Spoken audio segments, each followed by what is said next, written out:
Classificação indicativa. Livre para todos os públicos.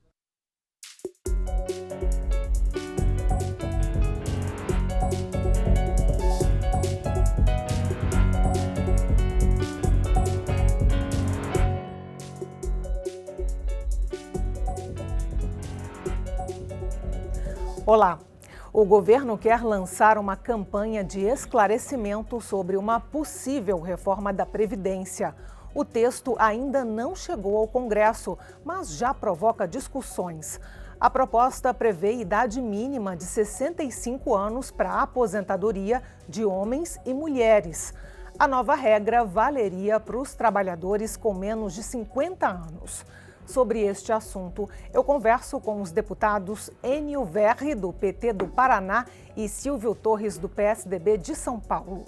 Deputados, muito obrigada pela presença aqui no Câmara Debate.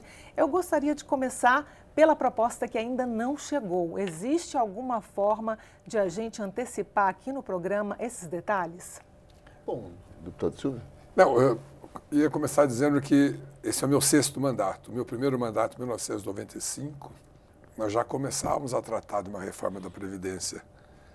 Porque desde lá, e muito provavelmente antes disso, nós sabíamos que os cofres públicos chegariam na situação que nós estamos vivendo hoje, que é um déficit previsto este ano de 160, 170 bilhões de reais. E que isso se transforma imediatamente num prejuízo para o trabalhador que vai se aposentar, né? Ou até os que estão aposentados, porque pode faltar dinheiro. Então, esse é um debate que sempre permeou a vida da Câmara, do Congresso Nacional. E ele volta agora porque nós estamos passando, certamente, pelo o mais grave período de contas públicas dos últimos 50, 60, 70 anos, sei lá. Então, não vamos conseguir fugir desse debate novamente e ele vai ser, como sempre, foi muito polêmico. Eu concordo plenamente com o deputado Silvio. Nós temos uma coisa concreta, a população brasileira envelheceu, né, o número de filhos por casal reduziu muito, né, hoje a população não se recompõe, né, em torno de 1,7 filhos por casal.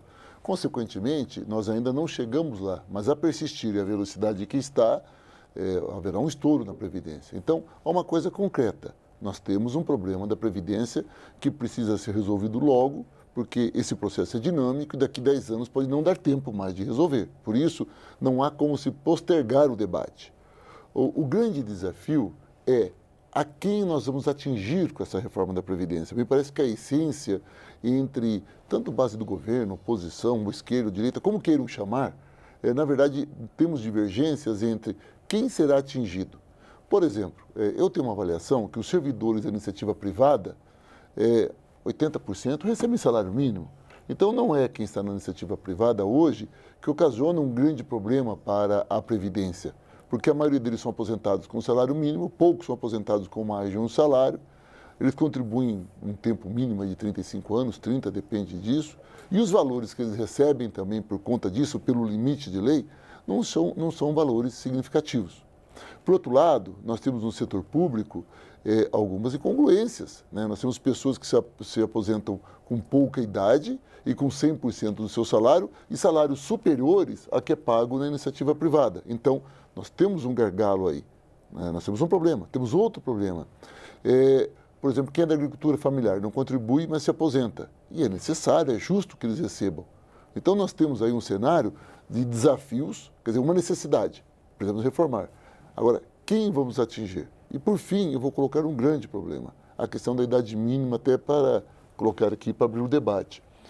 O governo tem colocado em 65 anos. Há setores da sociedade brasileira que aposentar-se aos 65 eu não vejo problema nenhum. Não vejo problema nenhum. Tem trabalhadores que 65, pelo contrário, estão no seu auge da produção, acadêmicos e outro mundo. Agora, uma pessoa, eu sou do estado do Paraná, lá a cana, São Paulo também, a cana é muito forte.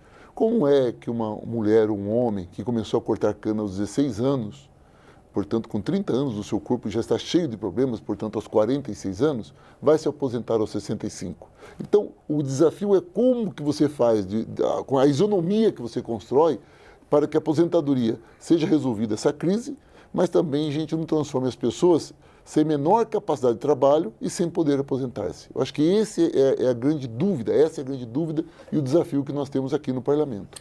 A última reforma da Previdência no Brasil foi feita em 2003, no governo Lula, e atingiu principalmente os trabalhadores do setor público, fazendo com que a aposentadoria integral não existisse mais. A pessoa tem que contribuir para um fundo para conseguir a aposentadoria integral. No caso desta reforma da Previdência, no governo claro. federal. Municipal e estadual, não. Sim. Só no federal. Sim, boa observação, Sim. deputado. No caso dessa reforma da Previdência, ela atingiria os setores privado e público? Sim, olha, é bom lembrar que esse déficit astronômico, né, e que não para de crescer, ele é dividido, mas de um modo injusto, porque a aposentadoria do INSS, que compõe, né, cuja grande maioria, como foi lembrado, são trabalhadores que recebem salário mínimo, até 2 salários mínimos, eles são responsáveis por metade de um déficit desse. A outra metade é para cerca de 1 milhão de trabalhadores do serviço público. É uma desigualdade que não pode ser continuada. E mais, né, ainda o pessoal do setor público, tem muitos que se aposentam com idade menor, com 25 anos de trabalho, por exemplo. Eu me lembro que o ano passado, ano retrasado, foram aprovadas leis que deram também a funcionários federais que não tinham essa prerrogativa de se aposentar, mulheres com 25 anos. E nós todos sabemos que hoje as pessoas vivem mais, né? E quando se fala num trabalhador rural que efetivamente tem um desgaste maior físico e tal, mas é bom lembrar que o que está se pensando é numa transição de 15 anos. Então, eu acho que daremos tempo a essas pessoas para que elas continuem gozando dos benefícios ainda, principalmente essas que você falou do trabalhador na cana, né? Nós temos hoje a colheitadeira mecânica. Hoje, isso, por exemplo, em São Paulo já é proibido há alguns anos que você faça corte de cana manual, digamos assim. Então, a tecnologia, no tempo para frente, vai tirar do trabalhador um peso grande ainda que interfere na sua saúde. Eu reconheço isso. Na verdade, deputado, o meu questionamento nesse aspecto é o seguinte. Na teoria econômica, é muito comum se dizer que quando você tem um setor que entra em crise, esse pessoal passa a trabalhar em outro setor, porque abre emprego em outra área. Mas isso não se dá com quem trabalha pesado. A pessoa que entra para ser servente de pedreiro, por exemplo, por mais que tenha avançado a tecnologia, ele é servente de pedreiro. Ainda a massa, mesmo que a massa seja na betoneira, ele abaixa, levanta. Tem um tempo de vida, o seu físico, não é assim como o cortador de cana. Por exemplo, eu vou falar de um trabalho intelectual. A professora da escola municipal, pode ser de São Paulo, do Paraná, que são estados relativamente ricos, nem é justo a gente comparar, mas do Brasil. Elas trabalham 40 horas aula dentro da sala, com crianças de 9 anos de idade, sempre tímidas e quietas, que não é verdade, né? São muito inteligentes hoje.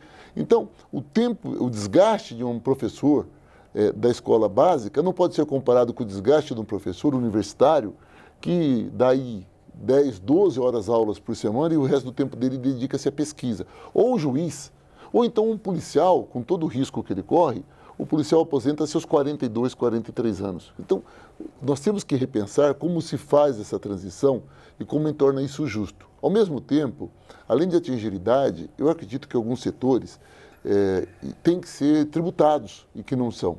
Por exemplo, a agricultura familiar, ela traz benefícios gigantescos para a sociedade brasileira, a produtividade dela é alta e ela não contribui, mas o pai, a mãe, ali, o pessoal da família se aposenta.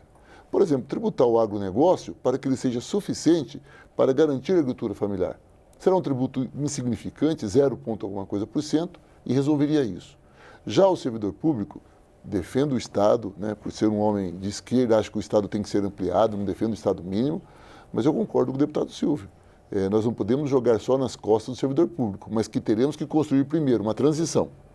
E temos que atingir esse setor. E outra coisa, há um dado que eu tive há muitos anos, eu não sei se ele é atual, talvez o senhor tenha, deputado, é que nós temos servidores públicos e trabalhos intelectuais que o tempo os amadurece e os torna melhores, se aposentando com idades muito abaixo da idade legal. O número de pessoas que se afastam para o auxílio-doença, por exemplo, no setor público é muito grande. Eu compreendo isso por professores, volta do ensino básico, tá? Eu não compreendo isso para quem é um assessor técnico no ministério, por exemplo. E o índice de afastamento por doença é muito alto. Acho que vale lembrar que o que está se prevendo, como foi dito, não há ainda a reforma posta, né? Sim. Existem modelos que estão sendo distribuídos para a imprensa, vazamentos para poder já estimular o debate. Assim como o governo já está conversando com as centrais sindicais há algum tempo sobre esse assunto.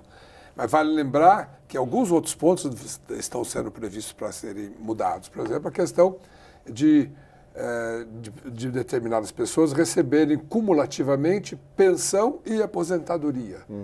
É um número altíssimo. São quase 3 milhões de pessoas no setor privado e um outro tanto menor no setor público.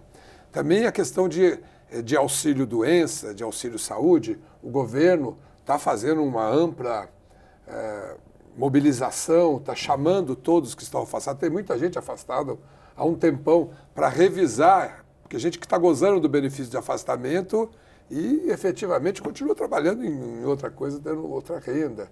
Então, acho que tem que melhorar muito a gestão, sem dúvida, procurar ver onde que os gastos estão sendo a sonegação, desigualmente tratados. A sonegação, ela é muito alta. A sonegação poderia ajudar muito para tentar para isso. Claro, nós vamos ter que discutir, achar uma saída. Mas a gente sempre pensa, quando pensa em saída, em atingir os trabalhadores, né? Porque é sempre mais fácil de controlar. Mas você tem um lado empresarial que a sonegação tributária ela é muito alta. E quando eu falo tributária, entra também a sonegação da Previdência, ela não está fora disso, né? O novo governo agora, inclusive, entende tanto que é tributário que jogou tudo na Secretaria, no Ministério da Fazenda, né? Inclusive essa implementação. Deixa eu até lembrar um dado. Deputados, eu vou continuar o debate depois do intervalo, porque eu tenho uma perguntinha para fazer, porque me parece aqui que, embora seja um tema muito polêmico, os deputados concordam sobre a necessidade da reforma da Previdência. Sim. Mas a gente continua daqui a pouquinho. Eu converso no Câmara Debate com os deputados Enio Verri e Silvio Torres sobre reforma da Previdência. A gente volta já já.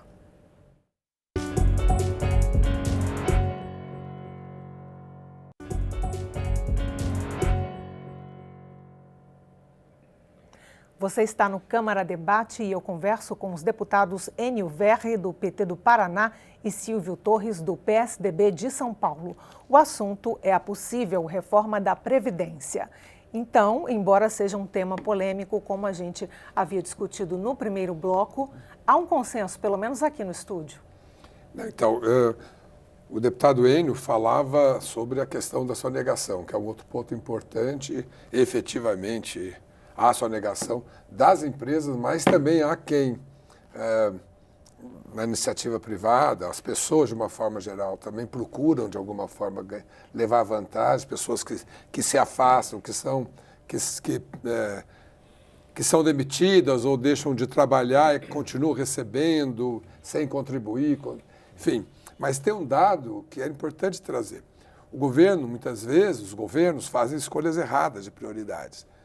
Então, tem um número que é interessante. Em 2015, Enio, o Minha Casa Minha Vida, em subsídio, ele custou 12, poucos bilhões de reais, que é um programa que atende, né, muita gente. Os subsídios dados, a desoneração das folhas, aquela medida do governo federal, foram 25,4 bilhões, que tirou da Previdência, que tirou da arrecadação da Previdência, basicamente. Então, é necessário que no debate que nós vamos ter aqui, e certamente não vai ser um debate de pouco tempo, né? Não é possível você fazer uma reforma tão ampla e tão necessária. Porque tem que passar pelas duas casas. Tem que passar em meio a audiências públicas, sim, discussões, sim, sociedade participando e tal. Mas nós não podemos continuar errando. Eu acho que nós temos que fazer efetivamente uma reforma que garanta o futuro de quem vai se aposentar e de quem está aposentado. Né? Bom, claro que eu concordo, é o seguinte, nós temos um problema de gestão, que isso é concreto, na máquina pública. Eu, por exemplo, entendo que quando houve o processo de incentivo à folha de pagamento, né, a desoneração da folha de pagamento, havia uma análise por parte do governo que, desonerando a folha, haveria um incentivo desses setores que tiveram essa vantagem, se tornando mais competitivos, inserindo-se mais no mercado internacional e gerando mais emprego. Infelizmente, o que ocorreu é que, com exceção do setor de tecnologia e o setor têxtil, que o setor têxtil porque enfrenta concorrência com a China, e o setor de tecnologia que de fato inovou e se tornou competitivo e gerou mais emprego, os outros transformaram isso em lucro líquido e acumularam riquezas. Então, isso sem dúvida nenhuma é um dado que a gente tem que entender, embora a intenção era gerar desenvolvimento econômico na chamada nova matriz econômica. Isso é um fato. Na Previdência, e isso de fato pode ser acertado. Agora, toda vez que se discute isso, me preocupa muito essas políticas de subsídio a empresas. Porque normalmente você subsidia a empresa, ela gera riqueza, mas não distribui a riqueza. Esse é o grande desafio. O outro aspecto que é importante, que não haverá um consenso tão simples, eu volto a dizer, porque é o seguinte, embora nós tenhamos consenso sobre o problema, a saída não será tão simples. Primeiro, haverá consenso sobre uma máquina mais eficiente de auditoria, de liberação de recursos para os trabalhadores.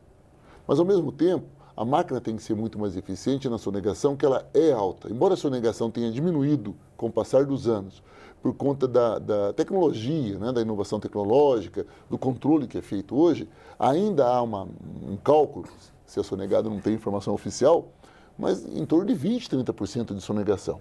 Mas então, deputado, essa reforma da Previdência, ela se concentraria não só em aumentar a idade mínima para a aposentadoria, mas também em arrochar, digamos assim, o sistema de fiscalização? Não, na verdade, a reforma da Previdência é uma coisa muito ampla. O deputado Silvio tem razão, não é uma coisa simples, a gente faz de uma hora para outra, até porque nós teremos manifestações, pressões, o parlamento será muito pressionado, tanto pelos trabalhadores como pelos empresários. Porque é um choque de classes, os interesses não são exatamente os mesmos. Cabe a nós no parlamento... É lembrar que em todos os momentos que houve uma discussão, foi feito polêmico. algum avanço, foi muito... É polêmico. Foi muita pressão. É muita pressão Eu dos me dois lembro lados. de que atravessar o corredor da Câmara para chegar... Era um corredor polonesa. Eu me lembro quando a reforma foi aprovada no plenário, nós noticiamos na TV Câmara com o jornal às 4h45 da manhã. Exatamente, não será diferente. Nós ficamos até de madrugada acompanhando o trabalho dos deputados até amanhã do dia seguinte para aprovar a reforma da Previdência. Como o nosso tempo é curto, eu não podia deixar de fazer eu queria fazer uma observação. Nós temos hoje, já tramitando numa comissão especial, que eu faço parte, o deputado Enio também, a PEC 241, que é a PEC que limita os gastos de orçamento globalmente. No ano seguinte, só pode haver o aumento da inflação do ano anterior. E isso inclui as despesas primárias totais, correntes, de capital, inclusive a Previdência.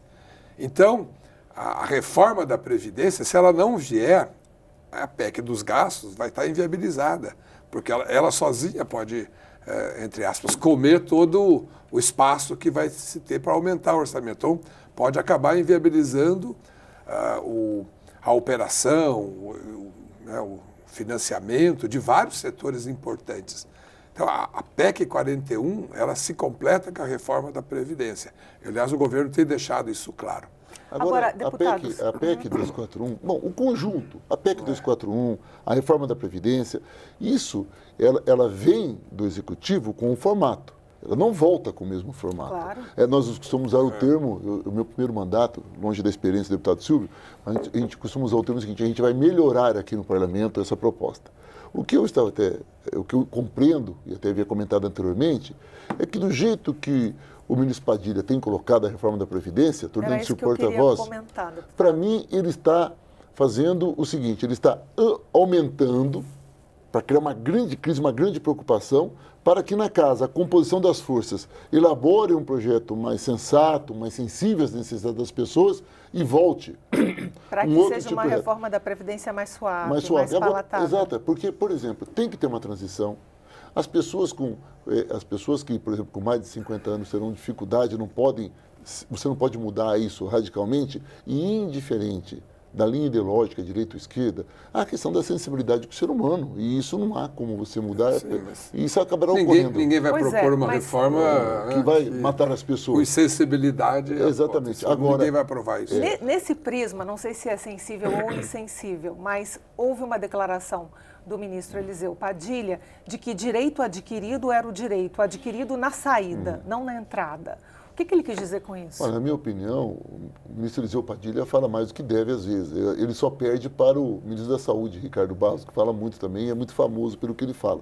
Mas o ministro Eliseu Padilha, ele é um estrategista, o cargo dele é esse. Então ele lança isso, conforme disso, para criar uma preocupação da população, dos trabalhadores, para depois ele tentar, espera Nada está garantido, tudo pode mudar. Talvez não fosse interessante, porque falar isso, criar uma preocupação, vai fazer com que muita gente se aposente imediatamente. Já está ocorrendo. Isso vai agravar ainda mais o déficit. Mas já está ocorrendo. Já está ocorrendo isso. Em relação às regras que poderiam vir na reforma da Previdência, nós discutimos aqui o aumento da idade mínima, que talvez passaria a 65 anos, o aumento da fiscalização, que os dois deputados mencionaram, alguma outra regra? Não, a transição, a questão de acúmulo de benefícios, a questão também de o salário mínimo ser desvinculado dos aposentados, uma desvinculação. Uma briga muito grande, haverá uma briga sobre isso. Igualdade do enfim, gênero, o gênero. Tem esse período dos 15 anos para poder ajustar quem já tem, de alguma forma, um direito adquirido. A igualdade entre homem e mulher, por exemplo, que será muito polêmico. Que vai ao longo do tempo, né? A previsão, pelo menos por tudo que tem circulado até agora, fala e que seria atingida a igualdade daqui a não sei quanto tempo, algum tempo e tal.